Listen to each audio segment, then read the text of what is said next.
नमस्कार. तर आज सकाळी 4 वाजता उठून आम्ही सर्व निघालो आईच्या भेटीला जायला आणि माझ्यासोबत होते दिवेश भाऊ, साऊ, पिंकू आणि हर्षल दादा असे आम्ही सर्वजण निघालो. लवकर उठलेलो त्याच्यामुळे आम्हाला सगळ्यांना लागली भूक. तर लोणावळ्याला पोचतात आम्ही सर्वांनी नाश्ता करून घेतला आणि त्यानंतर हरायला असं वाटते सुस्त गडबड होती दया. नाश्ता करून झाल्यानंतर आम्ही लगेचच निघालो कारल्याला जायला आणि ट्रॅफिक इतकी होती की काय सांगू, भरपूर कंटाळलो. त्याच्यानंतर मी शिफ्ट केला आणि दिवेश भाऊंना ड्राईव्हला दिला आणि त्याच्यानंतर लगेच आम्ही पोचलो. कारल्यामध्ये पोचताच सगळ्यात पहिले आम्ही दर्शन घेतलं पायथा मंदिरला आणि खूप भारी वाटलं देवीला बघून. त्यानंतर आम्ही रिक्षात बसून अर्ध्यावर गेलो. पाऊस आहे,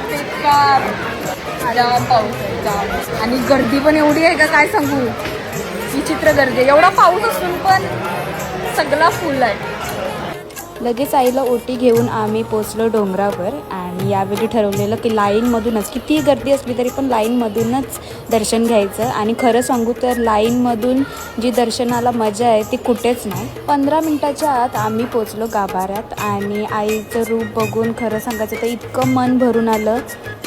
बाहेर येऊन इतका वातावरण छान झालेला की तुम्हीच बघा, जसं काय स्वर्गच. तर आम्ही थोडेसे ते फोटोज काढले आणि लगेच निघालो खाली उतरायला आणि इतका पाऊस होता की आम्ही सर्वजण भिजलो. त्यानंतर आम्ही लगेच गाडीत बसलो, निघालो.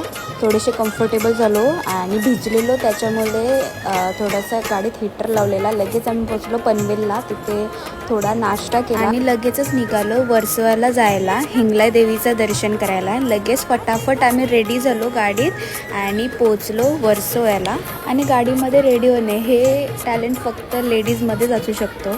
आणि पिंकू, दिवेश भाऊ आणि हर्षलदा खूप जास्त एक्सायटेड होते कारण की ते फर्स्ट टाईम हिंगलाई देवीला आलेले. तिथे पोचताच आम्ही बघतो तर आईला सजवत होते आणि ते सजवताना बघताना इतकं छान वाटत होतं.